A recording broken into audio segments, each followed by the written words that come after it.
Why renewables? Why bother? Why should we worry about it? Well, there are really two reasons. One is climate change. There are really several reasons, and the other is peak oil. We're running out of cheap oil, and we're also running out of cheap natural gas. And in addition, coal and nuclear are not really ideal options. They've got some serious problems. But let's talk a little bit about climate change. I just want to give you some facts that I think you'll find very interesting. Well, one of the reasons to turn to efficiency in renewable energy is to help reverse what is a very serious environmental as well as a social and economic problem. That's climate change. And despite what some of the critics say, climate change is real. It's supported by almost overwhelming scientific fact. If you look back 1,000 years, you can see in the past 1,000 years, this is parts per million CO2 in the atmosphere. And you can see over the past 1,000 years, CO2 levels have remained pretty constant, around 280 parts per million. It's only been since the Industrial Revolution you've seen this dramatic increase. And currently, the current concentration is over 380 parts per million. So we've seen a dramatic increase in CO2. And if you trace back even farther, this graph looks back over the last 420,000 years. You can see that CO2 actually does change. It does change over time. These are CO2 levels measured in ice core samples taken from Antarctica. And you can see that CO2 does vary, but it's never in the past 420,000 years, never gotten above 280 parts per million until now. And that's primarily because of the massive increase in the use of fossil fuels. We're dumping billions of tons, 8 billion tons of carbon dioxide into the atmosphere every year, only a portion of which is actually assimilated by the environment, and most of it is just accumulating in the atmosphere. So we're up to about, well, this is 377 parts per million in 2004, but the Intergovernmental Panel on Climate Change estimates that the current atmospheric CO2 levels have not been exceeded over the past 420,000 years, and probably not in the past 20 million years have we seen carbon dioxide levels this high. So this is definitely an aberration. It's definitely not a natural cycle. It's definitely caused by human activities.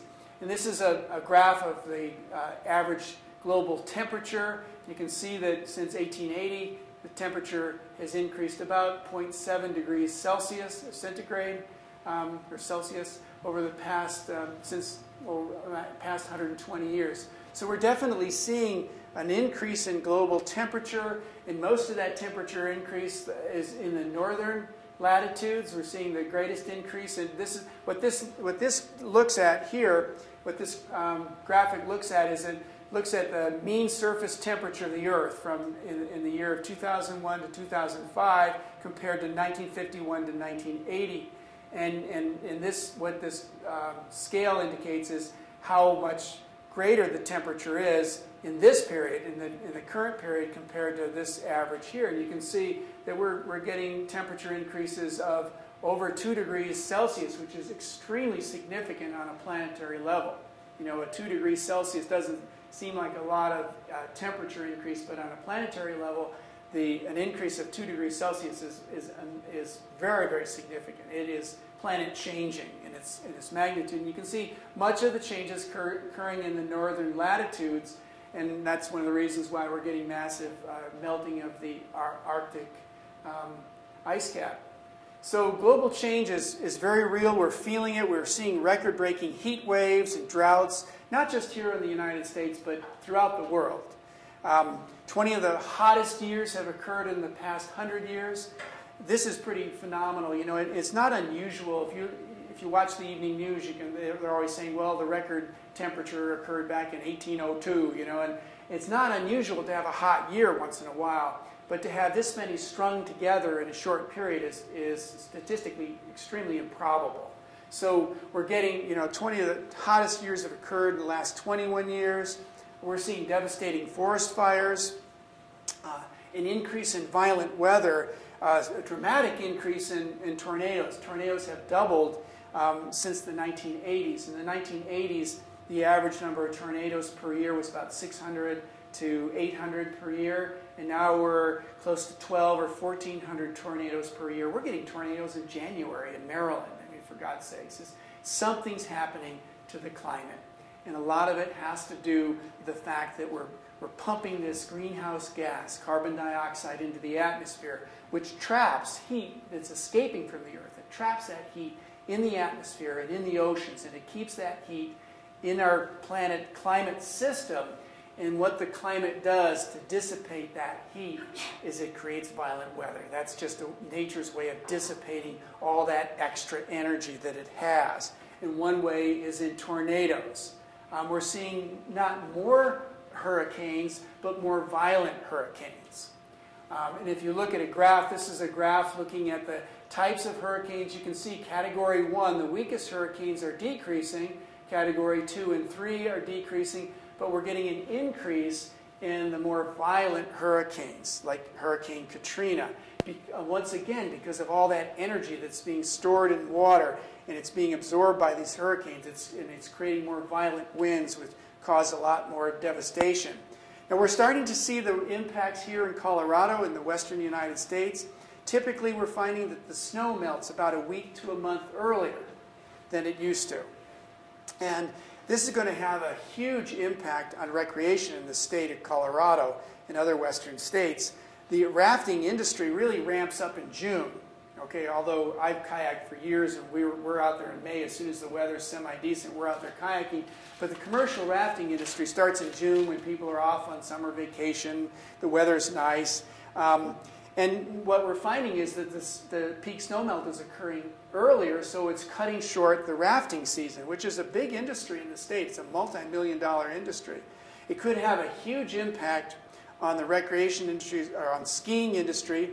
Now, here's an interesting statistic. The skiing industry needs there's about a 140-day ski season, okay? And it needs 100 of those days just to break even, just to get to the break-even point, with all the expenses for energy and labor and all the expenses, snowmaking and all that. And so they've got 40 days of profit, and if you start cutting that short, you start really eating into the ski industry's profit.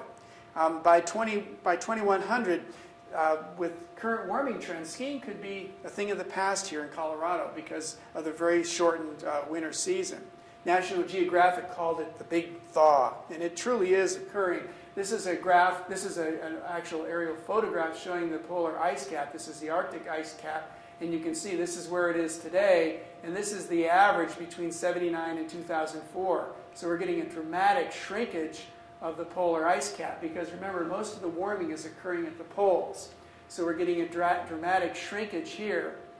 A lot of implications for species, especially the polar bear, because the polar bear lives on the ice. When this freezes over, the polar bears migrate onto the ice, and that's where they feed. They feed primarily on a couple of species of seals, and they need to have access to the ice cap to get out there to feed.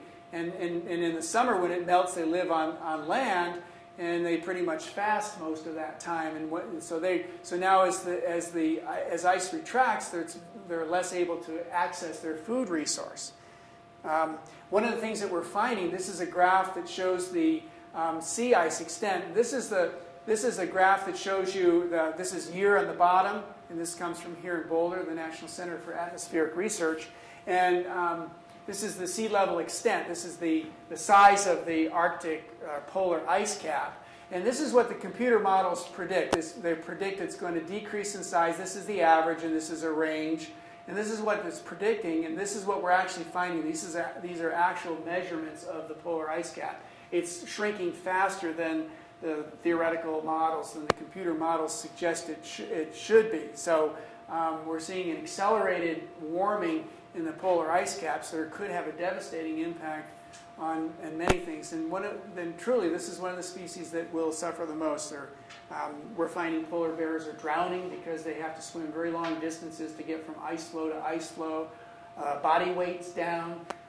Infant mortality is up. And so this is a species that's truly paying the price.